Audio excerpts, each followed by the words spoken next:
Sleep apnoea के शुरुआती संकेत। स्लीप एपनिया क्या है?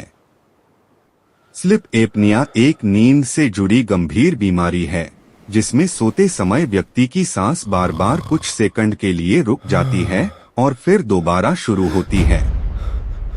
इससे शरीर को पर्याप्त ऑक्सीजन नहीं मिल पाती और नींद बार बार टूटती रहती है। स्लीप एपनिया के शुरुआती संकेत। 1. सोते समय तेज खर्राटे आना। 2. नींद में कुछ सेकंड के लिए सांस रुकना, अक्सर परिवार वाले नोटिस करते हैं। 3. रात में अचानक घुटन या हांफते हुए उठना। 4. सुबह उठते ही सिरदर्द होना। 5. दिन भर नींद आना या बार बार झपकी लगना। 6. सुबह मुंह सूखना या गला दर्द होना। 7. ध्यान लगाने में कठिनाई या याददाश्त कमजोर होना। 8. चिड़चिड़ापन या मूड खराब रहना। 9. रात में बार बार पेशाब के लिए उठना। 10. उच्च रक्तचाप हाई बीपी का नियंत्रित न होना।